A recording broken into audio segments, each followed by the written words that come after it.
The Inspire team have been catching up with leading creators across the UK to bring you the Inspire Creator Series. Today, we catch up with ProZECH of Kicks Khronicles to talk about Kicks, Michael Jordan, and the future of fashion. ProZECH has taken his channel from 270 views to over 13,000 in just 3 years, and it was a pleasure to host this session with Nate Dadsey, our product lead.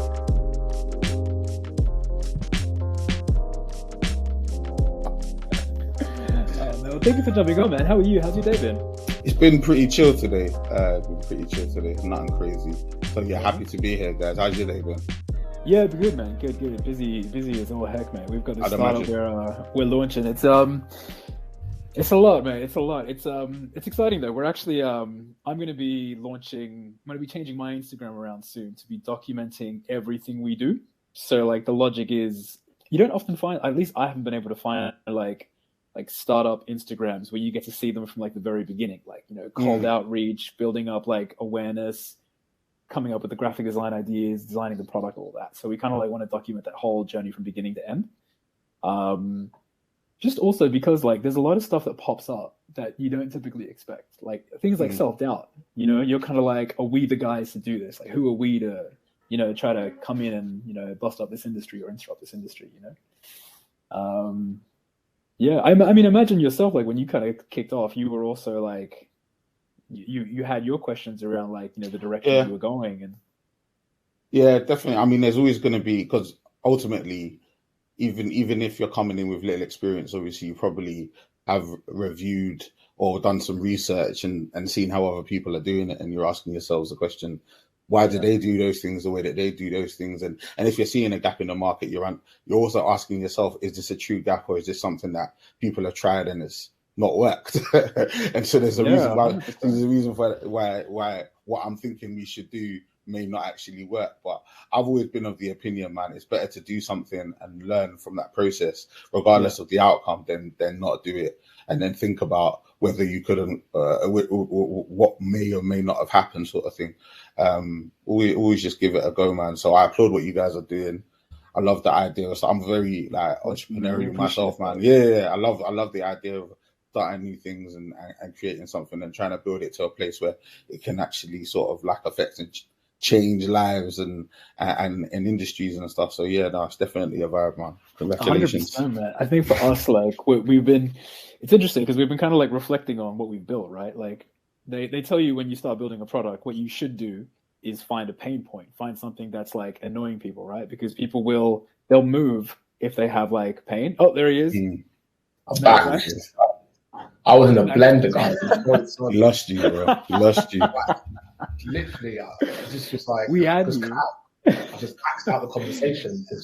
It looked like for a second that you looked angry. You were like, you were just stuck mid thought. I was saying to Zachariah, Nate, like obviously product principles say like you find a pain point and then you build a product around that, right? And you obsess about that. We found a community of people that have like it as a pain point. Like we found forums with like over 700,000 people who are posting pictures of outfits they see in the street, all that stuff, and other people are helping them find it, right? And so it's like, oh, cool, we know they exist, so like we know why we're doing this.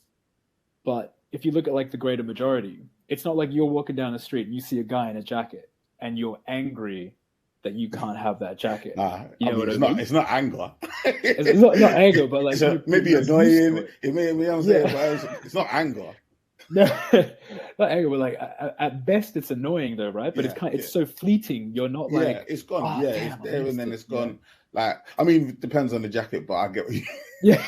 But that's kind of how ASOS started, right? I seen on screen what people used to like wonder how certain celebrities. I think this was back in the day when it wasn't like so much on the internet, but more so back on TV screens and stuff. But like people used to wonder like how the celebrities were in this or what. So they started off by telling them where they were, and then started offering alternatives that were cheaper and more affordable. And then that whole thing popped off. So there's definitely a market for it without a shadow of a doubt. Do you know what's actually really interesting is that Zara basically did this very similar like approach. They would see what's on the run, what was happening on the runway, and just have like the quickest people just like make It's smart. I mean, it has to be that way because ultimately, if anybody's interested in fashion, they're going to be influenced by what's on the runway. But what's on the runway is not practical to wear. No. So you want a ready to wear version available that's made to a decent level and a decent level of quality, so that you can feel or somewhat live vicariously through those garments. And it's a very smart strategy without a shadow of a doubt. So yeah, you're kind of you're stepping back, as in you're not creating the clothes, but you're giving those, like you're going to be that link to person being able to find those clothes. And yeah, I can imagine there's probably some money in that. So yeah, the business model's pretty simple and it should work well. Yeah. For me, like when the idea first kind of like started coming, have you guys ever watched that TV show Insecure with like Issa Rae? Do you know what? I've seen clips of it, but I've never like watched a full episode or anything. Okay, so for me, like I have this thing, like I love varsity jackets, right? I was like born in '88. I was thinking about that today. I was literally thinking about that today. Well played, man. Well played. Mate, I was born in '88, mate. So I grew up with all those teen movies where all the guys were wearing them varsity jackets. Saved by the Bell, all that stuff, and, all that high school stuff, yeah. Yeah, exactly. And so there was like a scene where this guy was wearing like a Stanford one, and I didn't really want the Stanford one, but it was kind of like white like this, but with like a kind of like burgundy stripes on the side, right? And I remember searching for ages and ages, and then I saw Amazon X-Ray. You know how you can see like what actors are on the screen? Oh, okay. Yeah. Yeah, so Amazon X-Ray. So you go on Amazon Prime, and it will tell you like if you like just hit like any of the arrow buttons on your remote, what actors are on the screen, and it'll tell you what music is playing as well. Really? But it doesn't tell you what. Amazon's a retail store. It doesn't even tell you what plugin. That's a plugin right there. That's a plugin right there. Just keep that low key, actually. No. That is fire. No, but that's because obviously Amazon have got Amazon Music. So I suppose once that popped off, they started to introduce that as well. But those bits of information, I mean, it'd be a lot of work to go over sort of a lot of these older films to get sort of a strong catalog. But I could imagine, man, because some of these films like have definitely got some like iconic looks in there. So I could imagine, there'll be a lot of interest. Oh man, 100%. And interesting as well, though. Like, unless you're someone who's like very about the label that you're wearing. So imagine just what I'm wearing right now. If I'm like, it's clean. Like I like the style of it, the fit. I'm not too bothered if it's like Zara or if it's Gucci. They don't really bother me. Whoever it is, I just like the style of it. So even if you were to go back in time and pull up some of those old, yeah, you'd probably still be able to find something similar. Yeah, without a doubt. And the thing about fashion that I mean is undeniable is cyclical, man. It's always going to come back around. So what was in the 80s and 90s is literally high fashion right now. So it's like, if there's always going to be someone that's locked into that era and is making those clothes, so it makes sense. I can't believe boot cuts are back. I'm still boot cuts are back, G. Not for me. They ain't back for me, but they're fully back, G. They're fully back. You got Donny's players now. Without a doubt. Like we're in a very sassy era, bro. Like we're in a super sassy era, and it's cool. Like the thing is, because remember in the late 70s, early 80s, you had that whole androgynous movement as well. Like a lot more guys were just like experimenting with their looks, and it was a little bit more influenced by like Prince and a little bit more like Rick James. You get me? Like, and people like were out there a little bit more, and I'm seeing a little bit more. Yeah, I'm seeing a little bit more fluidity in the clothing. You get me? Like, it's not gonna be for everyone, but like, I'm definitely seeing it though, bro. I'm definitely seeing it. Like, look at Offset, Drake. Yeah, 100%. But I think the great thing that I'm seeing is, especially when you mention someone like an Offset. Offset is a strong example of this. They straddle, like, for want of a better term, both sides. Because they are still rappers. They still want to portray an image. Even though they are fashion forward, they still don't want to come across in a certain way. So you're gonna see them in a fitted and a tank and you're going to see them in jorts and you're going to see them in high tops as much as you're going to see them in sort of a loose flowery paisley, I'm saying open shirt with the chains dangling and stuff. Like, they can do that. You get me? Yeah. And plus, they're being true to themselves. This is how they feel. This is what they are, right? And I think when there's that authenticity, it plays. I think some people, obviously, it doesn't work for, but like when it's truly you and it's your journey, then it makes sense. Like, so yeah, there's definitely people out here doing it. Like, I even say for me, like, you're gonna 9 times out of 10, if you're gonna meet me, you're gonna meet me like wearing similar things, because I have a uniform in my head that I like.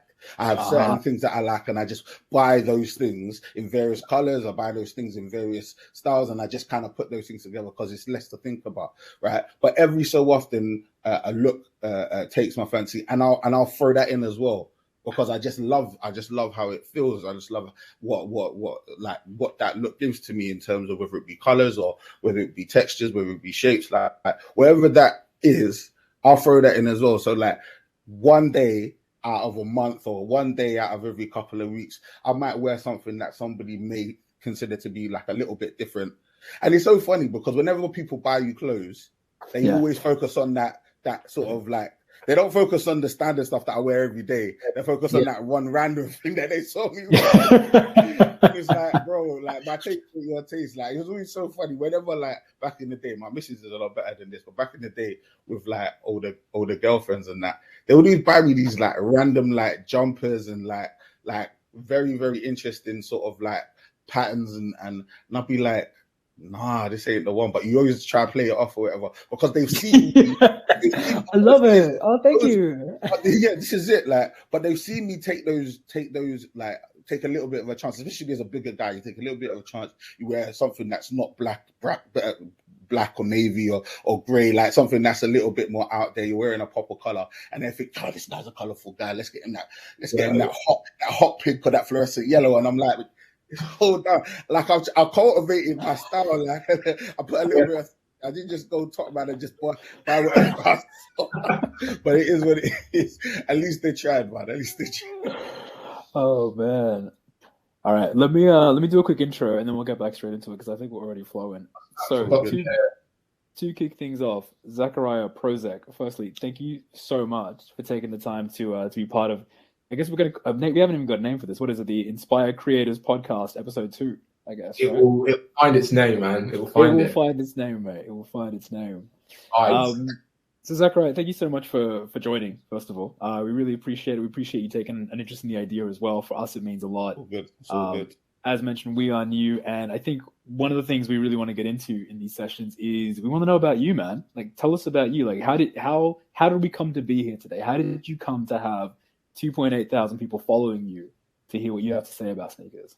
But I never even did the maths on that, man. So yeah, that's cool. 2.8. You need to for real. He's done the maths. I love that.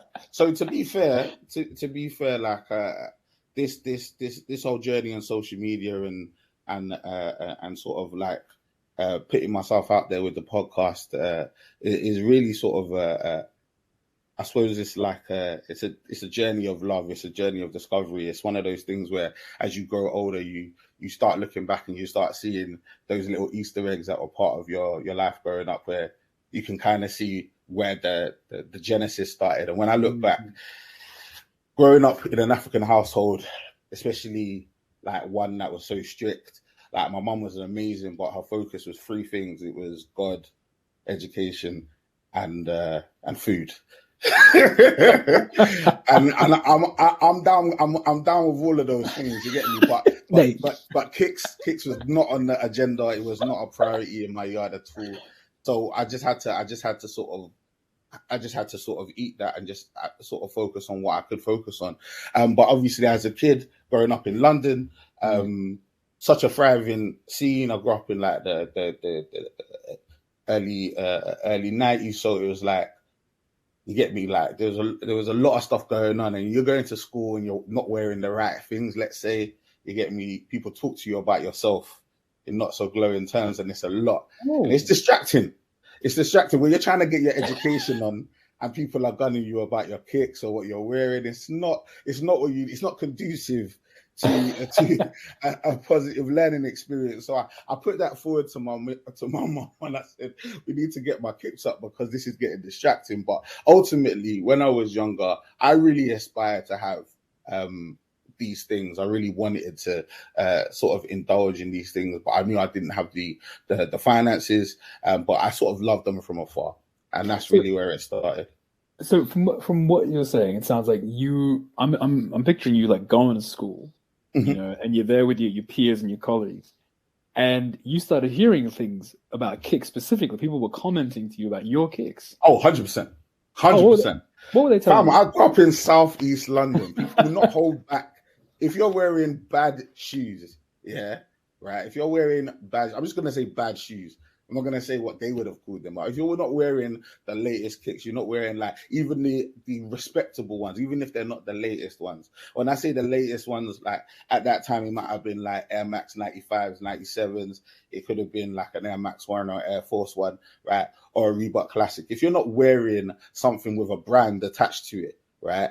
If what you're putting on your feet was purchased in Peckham Market, you get me? Or under the bridge at Elephant and Castle, man. You're gonna get told about your life.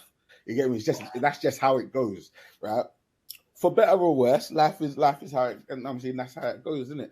So you first and foremost, you learn to grow a thick skin. You learn to be quick with your mouth, but you also understand that life would be so much easier if I just had a nice pair of kicks on, because nobody would be looking at me and I can get on with what I'm trying to do. So yeah, that's really where it came from. And you were saying that because of that became like part of your aspiration, like part of how you saw your future. Yeah, 100%. Because, and I think you'll find this a lot in sort of like Black Afro-Caribbean households, because the priority was to sort of get on, to fit into society, to make money, to build a life, right? Things that are deemed to be not as important just go on the wayside, and that's fine, because ultimately my mom had a job to do, and it wasn't to just get me laced. It was to provide and put a roof over my head. You get me? Like, which I 100% respect and honor her for. But I knew that's not her responsibility. That's now going to be my responsibility, and that's what's driven me to get to the point where, like, even that, I mean, I've got a little collection. I've got a little modest one. Like, I know a lot of people with a lot more kicks than I have, but it was more the idea of, oh, what I want, I'm going to work to get it. And that's what that built in me. That's what that really built in me. And so, like, for you, like, so when you say you're going to work to get it, like, what did that look like for you in terms of like actions? Like, what were you doing to work to get the kicks? Well, it's essentially, I'm going to put myself in a position financially to be able to afford the shoes that I want to get in the future. And it's not as sort of arbitrary as I want any shoe, so I'm going to get any shoe. It was just in general, I'm going to work as hard as I need to put myself in a position so that for my future family, for myself, I will be able to get what I want to get. That's the idea, right? You go you go to primary school, secondary school, like you go into college and university, you go through all of these things to get into a career, to get to a point where you can enjoy your life in somewhat. Like, you're working all these hours of the week, you want to be able to enjoy, and for whatever reason, I find joy in these things.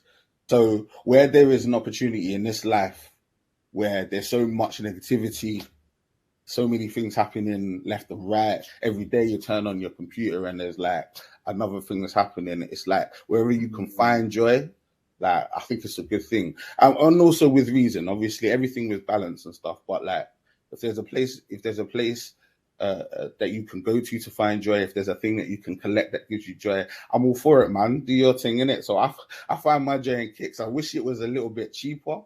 I wish it was like Tiddlywinks or something like that. I wish I found my joy in something that cost a little less than 200 a pop. But yeah, it is what it is.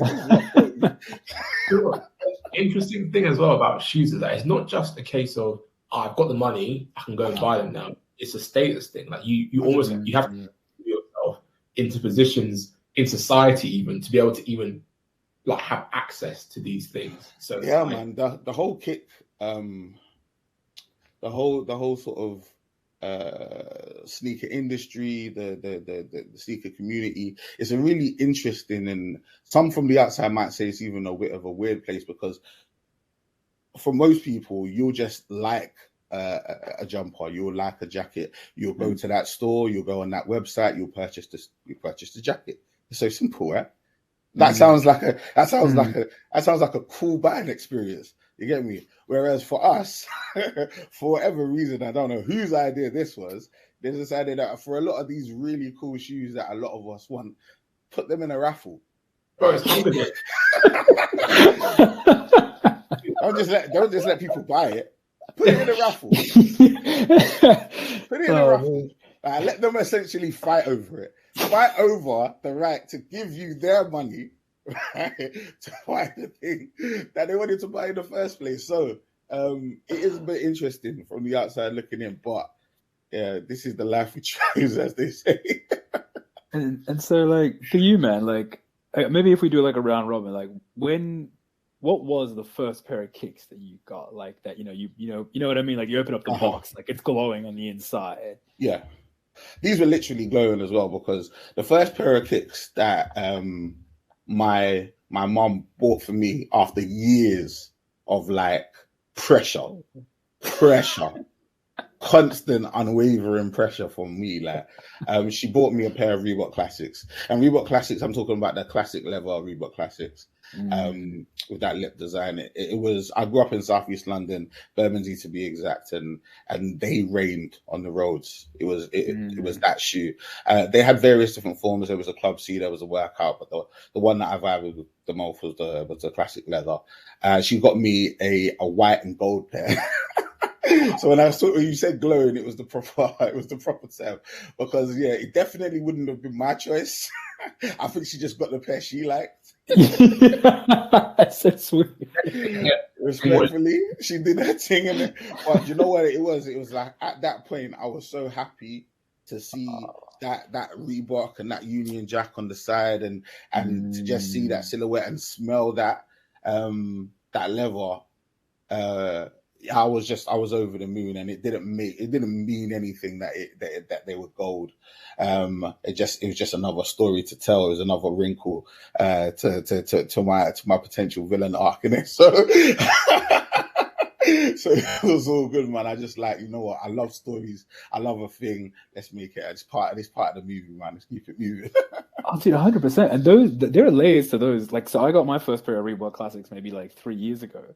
But I did not realize how comfortable they are. Like, Air Max is like super comfortable. Yeah, they're pretty close. Yeah, I'm not going to compare them really, because I don't think that would be just. But I remember putting my feet into some Reebok Classics, and I felt like it was clouds. Yeah, Reebok Classics are fantastic. They're so good. Yeah, 100%. Nate, what about you, man? What was the first pair of kicks you got, dude? Boy, the first pair that I remember buying myself, I'll say that the ones I bought myself. My mum was like, we could have swapped, like, not to sound mad, we could have swapped mums, bro, and it'd be like it'd be exactly the same. I know. Difference. Like, for real. So yeah, but I was like, I'm not gonna try and pressure my mum into like buying all these shoes. So I remember I got a paper round, and I was getting £13 a week, I think it was this round. So I saved up, and I eventually went to Size. Way back when Size first opened, one in I can't remember where it was in London. There was one. They had like one pop-up shop that opened up. So me and my friends went down there, and you're looking for. I didn't know which shoe I was going to buy yet. I was just there. Like, I knew my budget was this, and then when a shoe just hits you like on the side of it, you're like, what is that? It was this. I'll never forget it. It was this pair of like white Puma high tops. Like, I look back at them now, I'm like, what was I thinking? Because they were like, it was like a blue, kind of like, not sole, but like the what's it called? The upper was blue, it had red like chunky laces on it, high top, like, and they just look, now look at them, like, they just look mad. But I think in my head, I was like, yeah, this is how I'm going to stand out. This is how I'm going to let people know. That was it, man. Like, for real, like, the CV shoe. And I remember like speaking to the shop person. I was like, yeah, I want these ones. in size 10 and he brings them out. And like that moment, I know, you open the box and you're like, it's just a connection. It's weird. It's just like this instant connection. Wow. You and the trainer, and you're like, yeah, I've got to get these. And I said, yeah, how much? And he told me the price. I said, boy.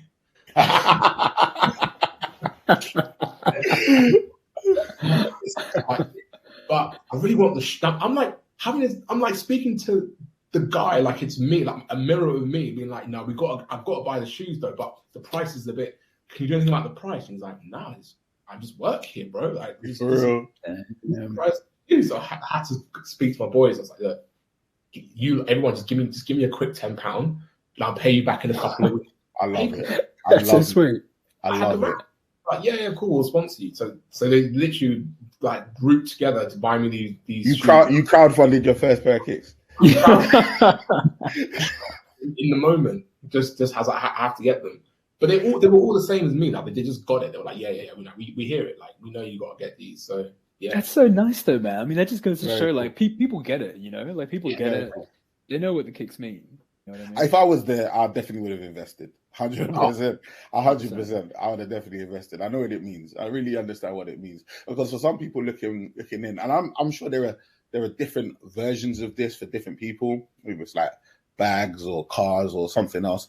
But like when you fully understand that journey of like of not being able to sort of get the things you've wanted throughout the majority of your life, and you're at the precipice of being able to sort of like get that first thing that you really, really wanted. Like, man, I would have definitely invested, man. I know how it feels, man.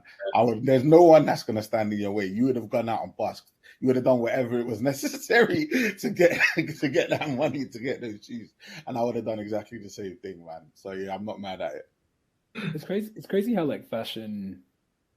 So okay. So this is like podcast 2. Podcast 1, we spoke with this woman. She's like a fashion consultant, right? Nice. And we were like, I was asking her like what is it about this job for you? Like, is it do you love the colors? Like, do you love the fabrics? Like, what is it for you? And she took me through her story of not feeling comfortable in her own skin. Mm-hmm. And for her, it is all about the stories. So like speaking with, she focuses on women, within a certain age range. And it's hearing their stories and hearing like their challenges. I didn't know this until that interview, but apparently like when a woman becomes a mother, there is, within the first 6 months, space for maybe like a loss of identity, because suddenly you're your partner, you're a mum, but like who are you in the space of all of that, And she was saying like sometimes the clothing is like, it's like an armor. It's like, an armor and a mirror, like a reminder of who you are, and like you pick that. And it's not that it gives you power. You give it power because you choose, that dress, that outfit. Or in the case of us, like these sneakers, you know what I mean? Yeah.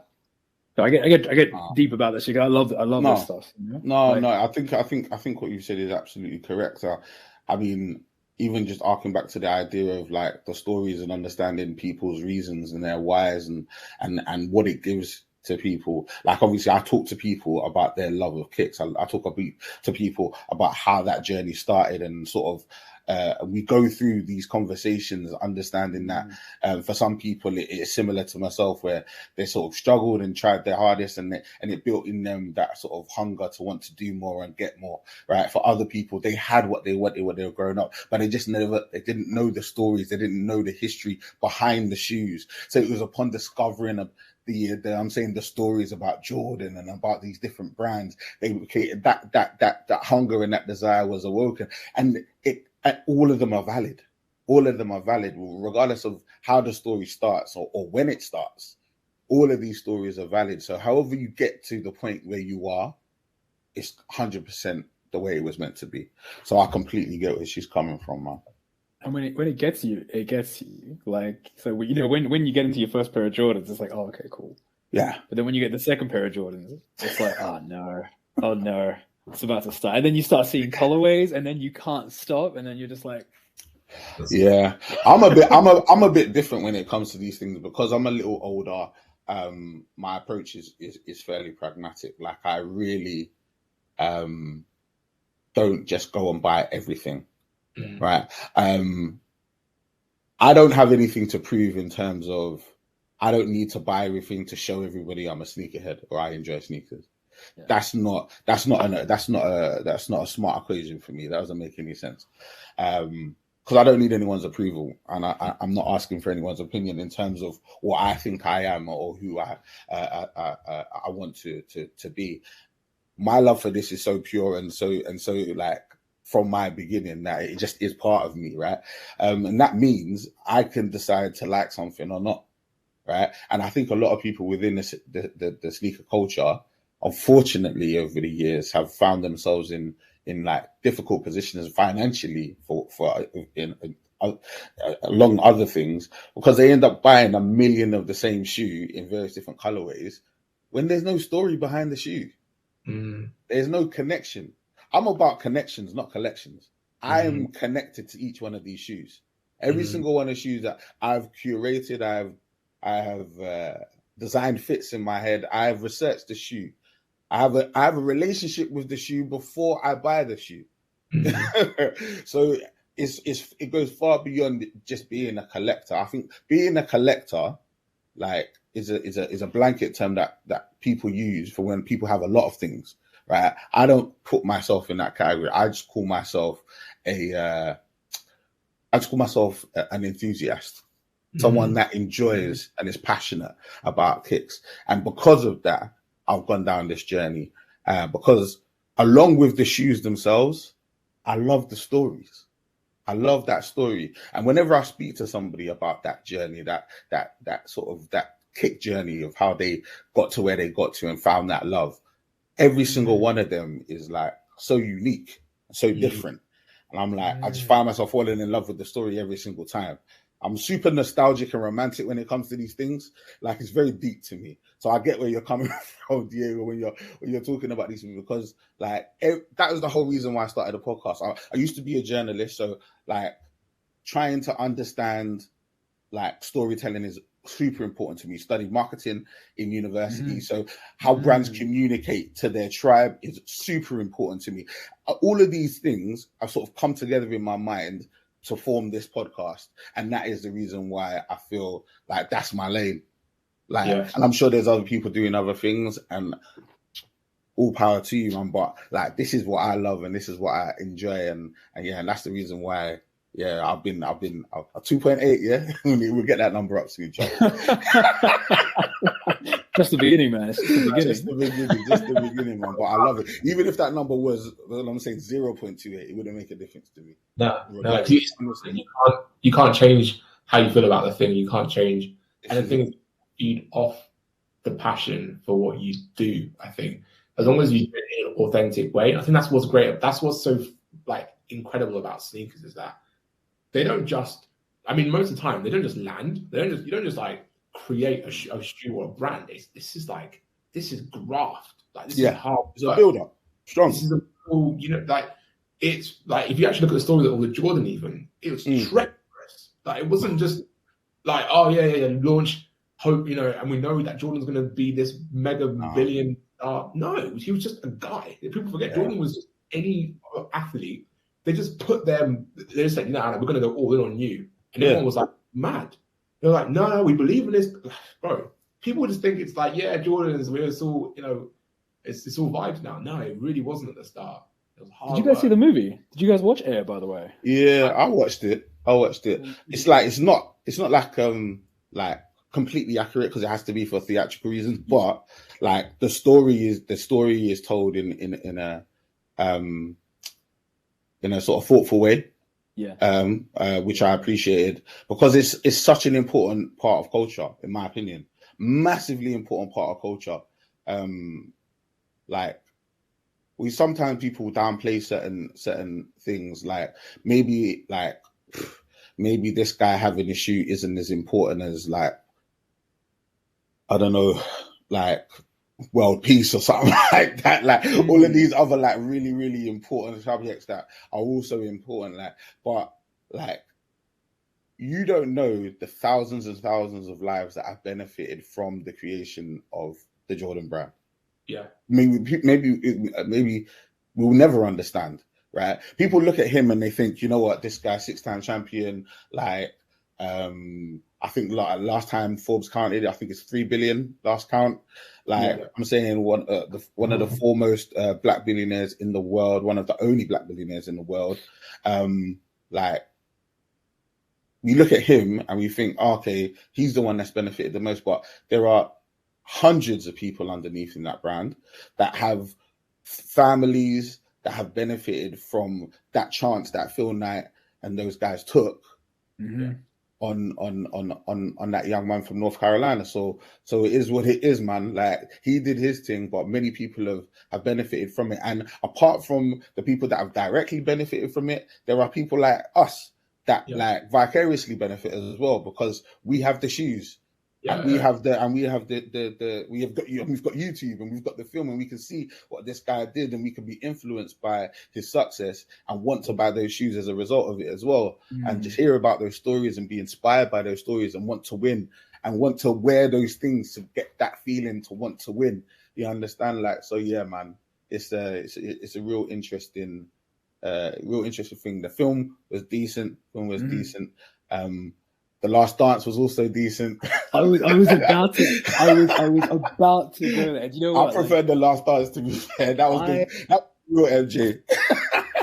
The Last Dance was amazing, and like sometimes, you know, so with Inspire, there's like obviously like the cool fun stuff we talk about it and you know all that, but there's also like a lot of like grafting. There's a lot 100%. Of like, you know, each of us alone in a room on our laptop. You know, Nate's got a young son, and Nate locks himself up and gets that work done. And sometimes I'll put The Last Dance in the background, and I do that because you just hearing about what he's done just fills you with so much fire, and that's why you buy the shoe.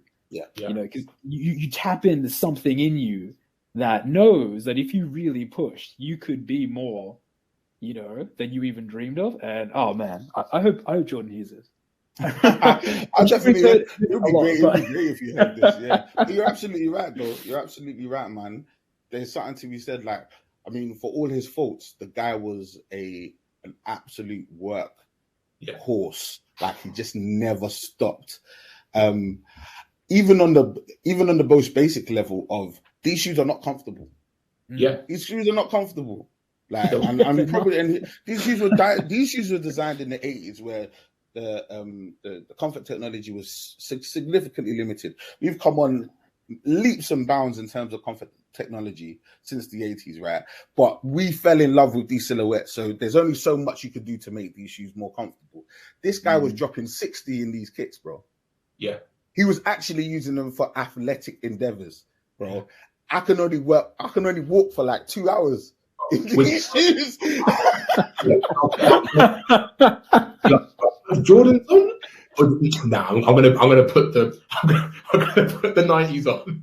Honestly, this guy was dropping 60.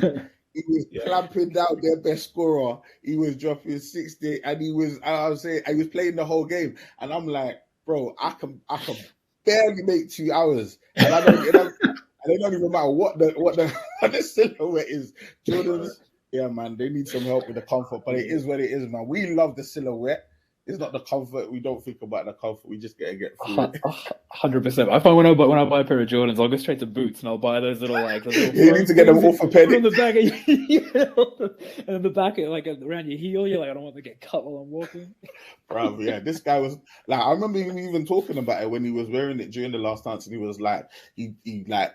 I can't remember what game he was, but he got back to the locker room and his feet were bleeding. Like there was a massive pool of blood inside the shoe.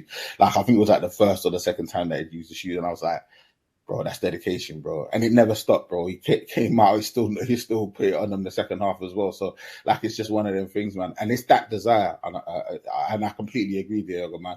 It's those things where you're like, oh, it's so tough, it's so hard, but it's like people like that. You hear those stories and you're like, no, man, I can actually do this. I can push through. I can do more. You wouldn't have even like if you didn't get out back and put the shoe back on and just keep going. It wouldn't be the brand it was today. No, there's no like when you think about Jordan Brand, those are the attributes you think about. You think about being a winner. You think about never giving up. You think about not allowing, not taking defeat. All of these things, man, like being clutch, like the last play of the last minute of like. All I'm saying, like 6 championships. You think about all of these words and all of these attributes, and it's like, in buying into this brand, this is what I'm essentially buying into. This is what I want to feel part of, you know. So yeah, if he didn't do those things, and the thing is, sometimes I think about, did he realize the investment he was making? Did he realize, like, in terms of like the pain that he was going through, did he realize that would turn into what he has today? It may not have been part of his thought process. He may have just been driven to win, but it's paid dividends massively. Yeah, it's funny you raise that. Actually, I've been thinking about that with Jordan for a while, like, because so like you watch The Last Dance, right? And he talks about how he's like always present. So he doesn't, like me, I have to remind myself to be present when I walk down the street. He's always present, right? Talks about how like he would make up stories to get himself mad, and that would push him forward. Like, it's almost kind of like all the stuff that you need was just poured into one man, and he was just living. You know what I mean? Yeah, I remember him saying those things, and the thing is, I can imagine being one of his teammates and just being super annoyed with this guy. It's just like, as a man, just be like, bro, I'm actually good as well. By the way, just so you know, like Scottie Pippen, the whole squad, and all them, man. Like, I'm actually good. Like, fam, I'm good. Like, but it's this guy, right? It's this guy, like, making up stories and stuff, man. But do you know what, man? I've always said, like, genius and crazy, there's like a razor's edge in between it. It's literally like, you can dance along that line and you'll get cut to pieces. But like, the best people, man, that's what they do. They dance along that line, and it is what it is. Making up stories is wild. But you got them 6 rings somehow, bro. So yeah, it's got to be something to be said. I said the substance. That's what I think is just baked into these shoes and these brands. It's like, yeah, you can say the clothes are nice, but if you look back at where Dior started, where Balenciaga started, if you actually look at the founders of these brands, like Balenciaga was a madman. Like, when it comes to the actual attention and detail he gave to his clothes, people would hand down like items of clothing. That was like an inheritance. That's how good those were, and they'd be like 2-3 generations down the line. People are still wearing the same clothes that their great grandmother wore. Like, you can't fake that. You cannot. Unfortunately, those days are absolutely gone. Oh, they're finished. They're finished. But you're absolutely right, man. There were things that you could buy back in the day, and there were things like you hear about, and you're absolutely right when you talk about brands like Louis, Balenciaga, like, with all the, I mean, put aside all the things that have happened in terms of marketing and stuff, and in terms of PR, but like in terms of where it started and what it represented and what it meant. Hermes is another brand as well. Like, these were heirlooms. It's true. Like, these were heirlooms. I'm saying, like, people are like that Louis Vuitton luggage, they're passing that down from generation to generation. That Hermes bag, they're passing that down from generation to generation, because the quality was so amazing. It was impeccable. Completely right, man. Yeah. Oh, yeah. Forget everything they're doing today. I mean, I'm talking about the original. Yeah, 100%.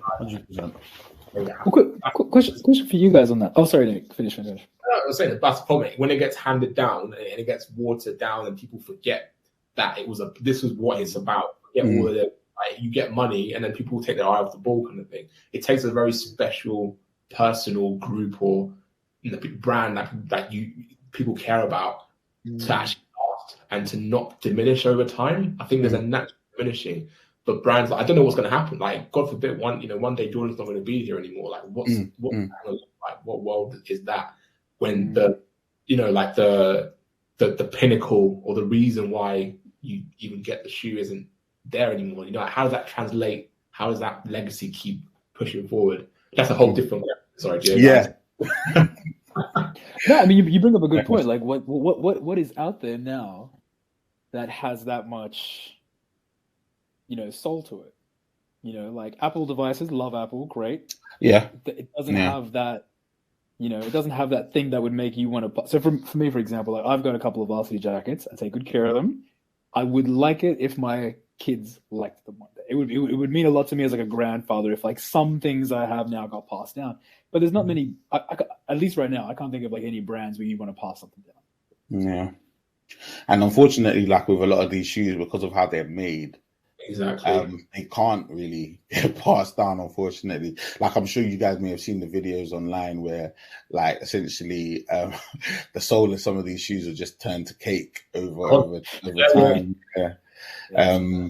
So it's like, first and foremost, you've got to wear your shoes. You can't just leave them on ice, because they need to be worn to sort of just get like the sort of molecules and enzymes within the plastic and the rubber to keep it from being static. But like in general, man, it's just like there's been a general degradation of quality. When you introduce fast fashion and things that people, like we were talking about with Zara. Zara is a good example, but also a bad one in the sense that their clothes are generally good quality from most people's experience. That's not really my thing, but my wife loves Zara, so she says that they're really good quality, and that's fair enough. And obviously for the price point, it has to be like an equitable level of quality. But like, the faster you make things, the less likely they are gonna be like the best of the best. And we were talking about Balenciaga and Louis Vuitton. Like, we don't know how long it took like Louis Vuitton to make like a suitcase. It may have taken the dude like a year. Who's got time to wait a year for anything in 2023? Like, if they told me, you can purchase this pair of kicks today and it will be ready in a year, fam, I'm not involved. I'm involved. Nobody is. It's not happening. That money's got to do other things. It can't just be sat waiting. I can't leave my money sitting with you, man, for a year, man. I've got things to do. I've got people to see. You get me? So it's like that is unfortunately that's the world we live in today. People want things quickly. You know what I'm saying? We're microwave man out here, so like we need things done really, really quick. It doesn't give people the space or the time to be able to really make something along those same lines that will be able to stand the test of time. But as I said at the earlier, things are cyclical, so you never know. We may get to a point where people do want those things to be made over time, and there is a space for it, but we'll see. I think there's also other categories like of things that will appear. So like, again, like this is the last time I said the word varsity jacket, but about 2 years ago, it was during the pandemic, and I was looking for like this is the first one I ever bought, right? Because I never really bought them before. And I found this guy in Indonesia. He had his brand called Harimau Supply. And I found him on Instagram, and he was basically just documenting. He'd been talking about how he'd been saving like for 3 years to get like the right supply of materials, and he only made like 50 jackets. And I ordered one from him, and the postage was just as much as the jacket because he wasn't charging that much, right? Yeah. But it was like there's something in that. Like somewhere around the world, there are people creating amazing things right now. We don't get them because we hear like Zara, Boohoo, whatever. But like I feel like as the world gets even smaller, we're gonna get access to fashion that we didn't even think was out there. That's gonna have different value, you know. Like one of a kind value, and not like in a luxury sense, but like it was £50, but you're the only one that's going to have that in your country, kind of thing, you know? No, there definitely is space for that, because one thing that things like YouTube and TikTok have helped to cultivate is creativity in terms of people share their abilities.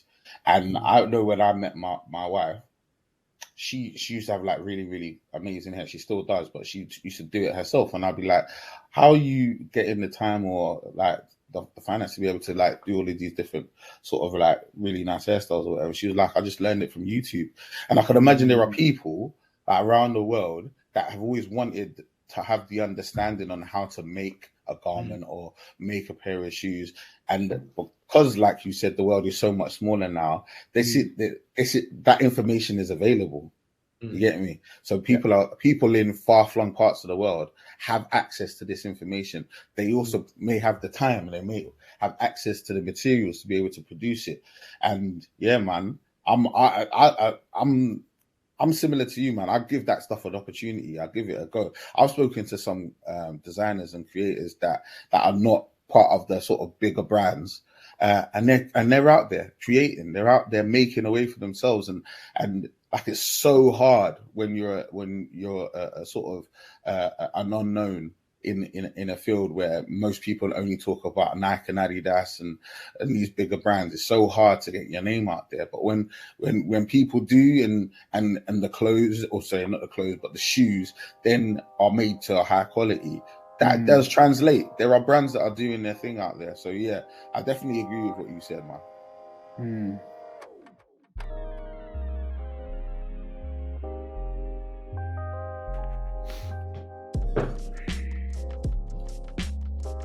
Thank you so much, Zachariah ProZECH, for being in episode 2 of the Inspire Creator series.